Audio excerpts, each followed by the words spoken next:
అందరికీ నమస్కారం అండి. అందరూ ఎలా ఉన్నారు? మనం అందరం బాగుండాలని కోరుకుంటూ మన లైఫ్ స్టైల్స్కి స్వాగతం చెబుదాం.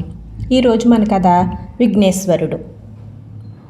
వాతాపి నగర మధ్యంలో ఉన్న మహాశిల విఘ్నేశ్వర శిల్పంగా రూపొందించాలని కోరిక అగత్స్య మహామునికి మిగిలిపోయింది. లోపాముద్ర చిత్రకళా ప్రవీణురాలు.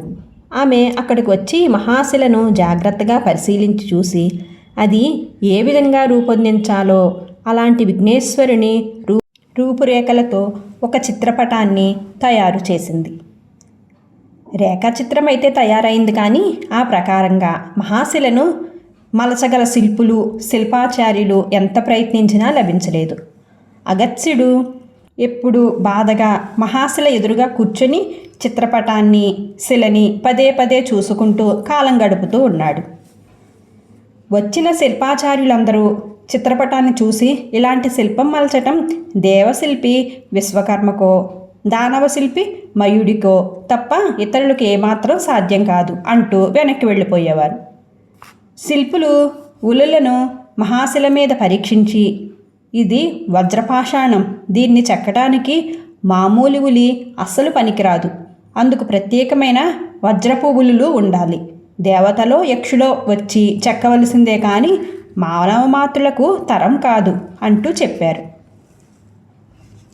ఆ సమయంలో దేవశిల్పి విశ్వకర్మ భార్య విష్ణు మానసపుత్రిక విశ్వకళ అలిగి పుట్టింటికి వెళ్ళి ఉంది. దాంతో విశ్వకర్మ మతిస్థిమితం పోగొట్టుకున్నాడు. దానవశిల్పి మయుడు అతని అప్సర భార్య హేమ తిరిగి దేవలోకానికి వెళ్ళిపోగా భరించరాని బెంగతో పిచ్చివాడై జాడ లేకుండా ఎక్కడో తిరుగుతూ ఉన్నాడు. విశ్వకర్మను మయుణ్ణో పిలుద్దామన్నా వారి పరిస్థితి అంత అధ్వానంగా ఉంది. అగత్స్యుడికి మహాశిలను విఘ్నేశ్వర విగ్రహంగా రూపొందించడం సమస్యగా ఉంది. నిద్రాహారాలు మాని మహర్షి శిలకెదురుగా కూర్చొని రాత్రులు పగలు విఘ్నేశ్వరుని ధ్యానిస్తూ గణపతి, నా కోరికగానే ఉంచేశావు, ఇక నీదే భారం అని స్మరణ దిక్కులు చూస్తూ అలా వేచి ఉన్నాడు. ఒకరోజు సంధ్యా సమయంలో దూరపు బొజ్జ ఊపుకుంటూ గుజ్జుగా ఉన్న ఒక బాలప్రాయం వాడు అటు వస్తున్నాడు. అతని చేతిలో ఏదో ఉలిలాంటిది పిడితో దగదగా మెరుస్తూ ఉంది. కండలు తేరి ఉన్నాడు. శిల్పిలాగా కనిపించాడు. అగత్స్యుడు ఆశగా అతని దగ్గర ఉన్నదాన్ని బాగా పరికించి చూసి అది ఏనుగు దంతం కొన ముక్క పిడిలో బిగించినట్లుగా తెలుసుకుని ఆశ్చర్యపోయాడు. ఆ తరుణ శిల్పి అగత్స్యుడి దగ్గరికి వచ్చి, ఏమిటో మహర్షుల వారు మహాశిల ముందు మంతనాలు ఆడుతూ కూర్చున్నారు, ఏమైనా పని దొరుకుతుందేమోనని ఇలా తిరుగుతున్నాను అన్నాడు. అతని మాటలు ఎంతో తీయగా అగత్స్యుడికి ఎంతో ఆనందాన్ని కలిగించాయి. చిరంజీవి, ఈ మహాశిలను గణపతి దేవుని విగ్రహంగా చూడాలని ఎన్నో రోజులుగా ఉవ్విళ్ళూరుతూ చూస్తున్నాను అంటూ తన దగ్గర ఉన్న చిత్రపటాన్ని శిల్పికి చూపించి, ఇంతకు నువ్వెవరు, ఏం పని చేస్తావు అని అడిగాడు.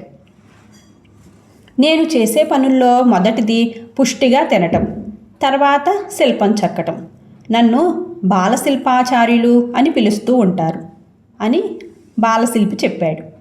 అగత్స్యుడికి ఆ బాలశిల్పి మాటల తీరు సంతోషాన్ని నవ్వు కలిగించాయి. ఆయన అతన్ని సందేహంగా చూస్తూ, మహాశిలను మహాశిల్పంగా రూపొందించే మహాశిల్పి కోసం ఇక్కడ ఎదురు చూస్తూ ఉన్నాను. నువ్వు శిల్పిని అంటున్నావు, బాలశిల్పివి, అలాంటప్పుడు మహాశిల్పాన్ని మలచగలవా అని నిన్ను ఏమని అడగగలను అంటూ నిట్టూర్చాడు. బాలశిల్పి నవ్వి, బాలశిల్పినైనంత మాత్రాన నా శిల్పం మహాశిల్పం కాదని అనుకోకు, మహా అని అన్నంత మాత్రాన గొప్పేమీ కాదు, మన ఉలికి సాధ్యం కానిదేదీ లేదు అంటూ ఉలిని తీసి చూపించాడు. అది దగదగ వజ్రంలాగా మెరుపులు విరజిమ్ముతూ ఉంది. అగత్స్యుడు చూస్తూ ఉండగా బాలశిల్పి దంతం ఉలిని మహాశిల్వ మీదకి విసిరాడు. ఉలి మొన తాకిడితో పెద్ద వెలుతురు, కాంతి, ఉరిమిన శబ్దము వచ్చాయి. అక్కడ శిలకి ఒక రంధ్రం పడింది. అది నాభిస్థానం. మూర్తి శిల్పానికి నాభిస్థానం చాలా ముఖ్యమైనది. అందున లంబోదరుడి నాభి కదా, లంబోదరంతో శిల్పం ప్రారంభమవుతుందన్నమాట అని బాలశిల్పి చెప్తూ ఉంటే రాతి నుండి లంబోదర లక్ష్మీకర అంటూ మాళవరాగంలో సన్నగా పాట అగత్స్యునికి వినిపించింది. ఇది అయస్కాంతరాయి. చెక్కుతున్నప్పుడు ప్రచండమైన విద్యుత్ వెలుగులు వస్తూ ఉంటాయి కనుక శిల్పం చెక్కడం పూర్తయ్యే వరకు ఈ చుట్టుపక్కల పిట్ట మనిషి ఉండకూడదు. గొప్ప గొప్ప శబ్దాలు వినిపిస్తూ ఉంటాయి. నగరవాసులు భయపడి కంగారు పడవలసిన పని లేదు. ఓ మహర్షి, నువ్వు ఇక వెళ్ళవచ్చు. వెళ్ళి నిశ్చింతగా నిద్ర తీయి. తెల్లవారుజాముకి శిల్పం పూర్తవుతుంది అని చెప్పాడు బాలశిల్పి. అగత్స్యుడు ఆశ్చర్యపడ్డాడే కానీ అంతకు మించి మరేమీ అతనికి తోచలేదు. అతని బుద్ధి ఏదో నిద్రలో పడ్డట్టుగా ఉంది. కొంచెం తేరుకొని అగత్స్యుడు చిత్రపటాన్ని తీసి బాలశిల్పికి ఇవ్వబోతూ ఉంటే, ఇదివరకే చూపించావు కదా, ఒక్కసారి చూస్తే చాలు, పదే పదే చూసుకుంటూ చెక్కే రకం శిల్పిని కాదు నేను. శిల్పం ఒక ఆటలాగా చెక్కుకొనే కేవలం బాలశిల్పిని. అంతా అయ్యాక అంత అద్భుతంగా చిత్రపటం గీసిన వారిని వచ్చి చూసుకోమను, సరిగ్గా ఉందో లేదో. చిత్రానికి ఎంత ఇచ్చావో ఏమో కానీ నాకేమాత్రం ప్రతిఫలం ముట్ట చెబుతావో చూడాలి అని బాలశిల్పి అన్నాడు. ఆ చివరి మాటలు అగత్స్యుడికి దిగులు పుట్టించాయి. తన భార్య లోపాముద్ర కోరిక మేరకు తీసి ఉంచిన ధనం తప్పితే తన దగ్గర ఇంకేమీ లేదు. అంతా పంచిపెట్టేశాడు. శిల్పికి పారితోషంగా ఉన్న కొద్దిపాటి ధనము ఇచ్చివేయక తప్పదు. లోపాముద్రకి ఏమని నచ్చ చెప్పటం, ఎలా అనటం, అలా అనుకుంటూ అగత్స్యుడు తిన్నగా ఇంటికి వెళ్ళాడు. అప్పుడు లోపాముద్ర ముఖం ఎంతో తేజోవంతంగా దీపంలాగా వెలిగిపోతూ ఉంది. ఏమిటి సంగతి అన్నట్లు భార్య కేసి చూశాడు అగత్స్యముని. లోపాముద్ర పొంగిపొర్లే ఆనందంతో, అగత్స్యుల వారు నన్ను మన్నించాలి. ఋషిపత్నిలాగే ఉండాలని, అదే ధర్మమని నాకు తొలుత నుండి తెలిసిందే. నగలు మంచి బట్టలు కావాలని, ధనం సేకరించుకురమ్మని నేను ఎందుకన్నానో నాకే ఆశ్చర్యంగా ఉంది. ఇప్పుడు ఏదో ఒక మహత్కార్యం నెరవేరటానికి ఎంతో అనిర్వచనీయమైన ఏదో శక్తి నా నోట్లో ఆ మాట పలికించినట్లుగా తోస్తూ ఉంది. నాకు ఏ ఆభరణాలు వద్దు, ఏ పట్టు చీరలు వద్దు, ఏ ధన సేకరణ వద్దు. నాలో అప్పుడు తాత్కాలికంగా ప్రవేశించిన అజ్ఞానం ఇప్పుడిప్పుడే తొలగిపోయింది అని చెప్పింది. ఆమె మాటలకు అగత్స్యుడు లోపల ఎంతో సంతోషపడ్డాడు. శిల్పి కుదిరాడు. శిల్పం తయారవుతున్నట్లే తెల్లవారేసరికి పూర్తవుతుందట అని చెప్పాడు అగత్స్యముని. ఏమిటేమిటి, తెల్లవారేసరికి ఆ మహాశిల శిల్పం అవుతుందా? ఆ శిల్పి మానవుడా దేవుడా అంది లోపాముద్ర. మానవమాత్రుడే, బాలుడు కూడాను. పని పూర్తి చేశాక ప్రతిఫలం ఎలా ఇవ్వాలో, ఎంత ఇవ్వాలో ఏమీ తోచకుండా ఉంది అన్నాడు అగత్స్యుడు. నా నిమిత్తంగా తీసి ఉంచిన ధనం ఉంది కదా, అది చాలదా అంది లోపాముద్ర. సరే, తెల్లవారేక ఏదో ఒకలాగా సరిపెట్టవచ్చు అన్నాడు అగత్స్యుడు.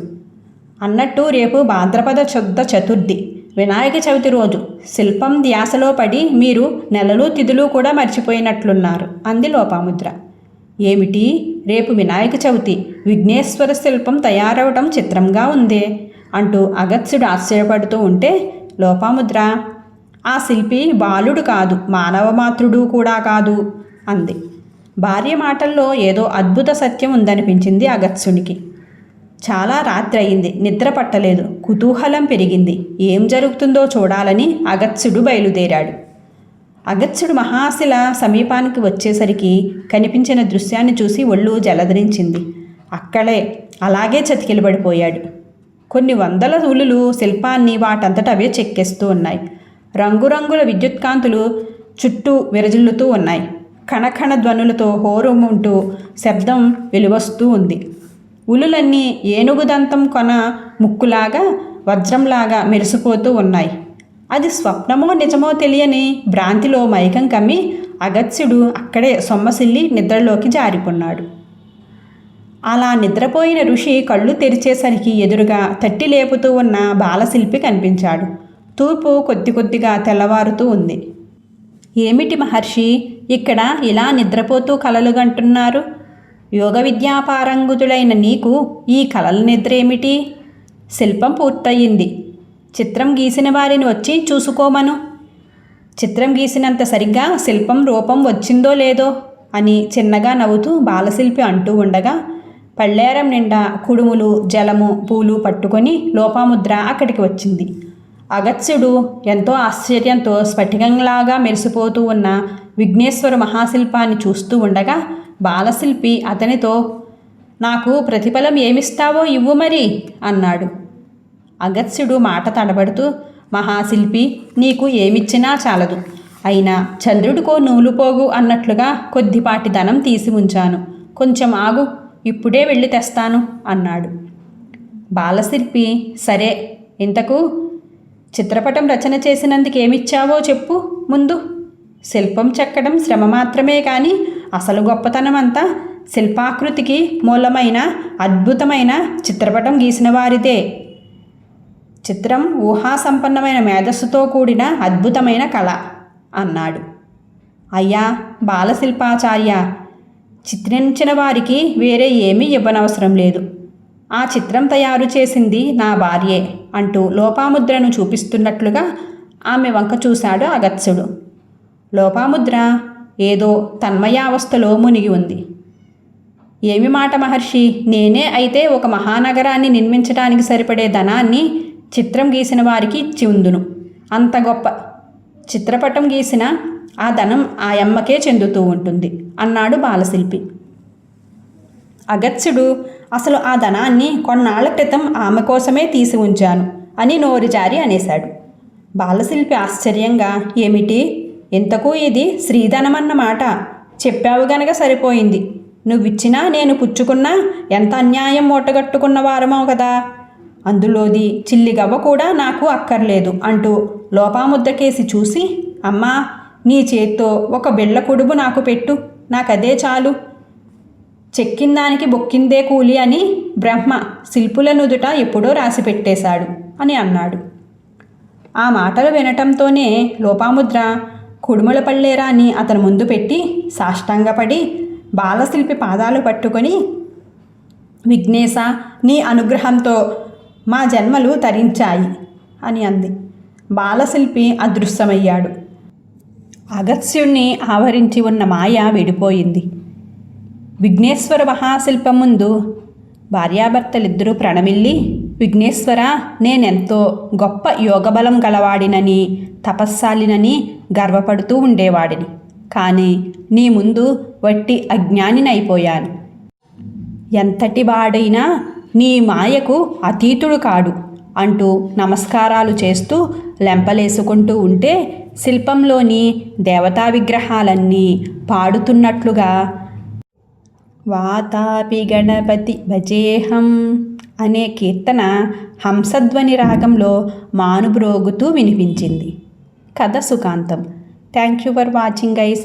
ఫ్రెండ్స్, మన కథను లైక్ చేయండి. మీ సలహాలు సూచనలు కామెంట్ చేయండి. ఇంకా ఇలాంటి మరెన్నో మంచి కథల కోసం మన ఛానల్లోకి వెళ్ళి చూడండి. Thank you.